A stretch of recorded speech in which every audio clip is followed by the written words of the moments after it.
Imperfect rhyming is a key concept to understand. When we do our freestyle, we don't need to have perfect rhymes all of the time. For example, sound and ground. That would be a perfect rhyme. We don't need all our rhymes to be perfect. Having perfect rhymes will limit the rhymes that we can use, and it will limit our creativity, and it will just make freestyling incredibly difficult to do. Let me give you some examples, therefore, of some imperfect rhymes. So the first one, listeners, get in tune with this lyricist. Hit new peaks colder than Everest. Okay, now lyricist and Everest, they don't actually rhyme. They're not perfect rhymes. Lyricist, Everest. But they're close enough, there's enough similarity between them. For example, they have the same amount of syllables, lyricist, Everest. They have similar sounding syllables. So lyricist, Everest, they're close enough that when you're putting them in a rhyme, you're using lyricist, colder than Everest. They're close enough to have that feeling of the rhyme, of the freestyle continuing. Another example, I get deep with the sound. No diggity, no doubt. Sound and doubts. Again, they don't rhyme. They're not perfect rhymes. Sound and ground would be a perfect rhyme. But sound and doubt, they're not perfect rhymes. However, they're both one syllable. They have a similar vowel in the middle, the same vowel. Okay, it's ow, ow. And therefore, there's enough between them that when you put them in a rhyme, they sound like the rhyme is continuing. They sound close enough. Imagine a target board, and in the middle we have the perfect rhymes, and on the edges we have things that get close to that perfect rhyme, or words that have some similar connection, enough similarity kind of phonologically that we get that connection, that satisfaction of the completion of a rhyme. So we're not aiming to hit the center all the time. The majority of the time we're just trying to hit the target board somewhere. Okay, if you're off the target board, then you don't have that feeling of a complete rhyme. So for example, if you had something like, when I rhyme and I create sensations, people can't cope with my pen game.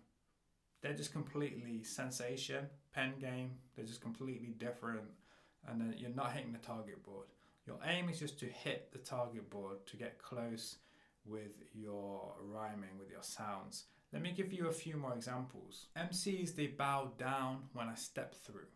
I flow hot, hotter than a kettle. Okay, now we're almost going off the target board here. Step through, kettle. But the way that you pronounce those sounds can help you. MCs, they bow down when I step through. I flow hot, hotter than a kettle. So now we're just changing, we're bending the words a little bit. So step through, kettle. We're just bending the way we say kettle, so we have that feeling of the rhyme. Classic 16-bar loop. This is not fiction, this is truth. Okay, loop, truth. Again, they're not perfect rhymes, but they're close enough, loop, truth, to have that connection, that feeling of the rhyme being complete. Another example, I flow like the Congo. Classic, like a strings ensemble. Okay, Congo, ensemble. Again, they're quite far away, but if you bend the word ensemble, flow like the Congo, classic, like a strings ensemble, again, you're bending the word ensemble to make it sound more like Congo, ensemble. So again, this is what rappers do all the time. They're bending their words, so you've got that satisfaction, that feeling of completeness, and it allows the rapper to have their creativity in putting their words together. Otherwise, we'd be very, very limited with, okay, what rhymes with Congo? We need a perfect rhyme. Well, there's a limited amount of words that are going to do that. We plant money seeds, new type of farmers, lyrically eloquent, creative artists. Farmers, artists. Again, not a perfect rhyme, but enough similarity between the two words, particularly in the farm and the art.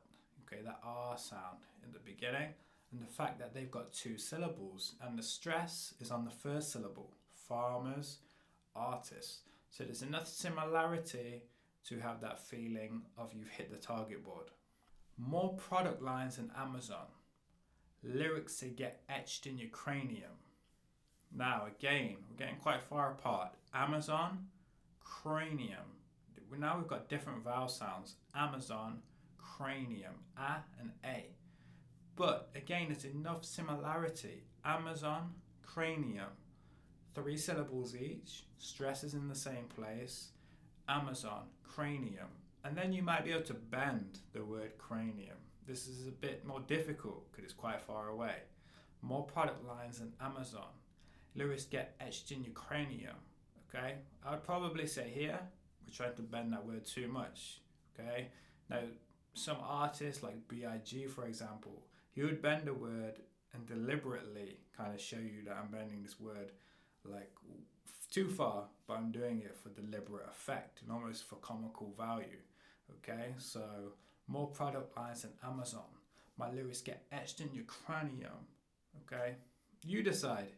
Is that too far? You bending that word too far or not? When you practice freestyling, okay, don't get too hung up on perfect rhymes. Rather think, I want to try and hit the target board, especially when you get into multis. It's very rare that you're going to find perfectly rhyming 2 or 3 syllable combinations. Rather, you're just trying to hit the target board, trying to get that listener to think, yeah, you know, there's that satisfaction of the completion of that phrase. So have a practice with that.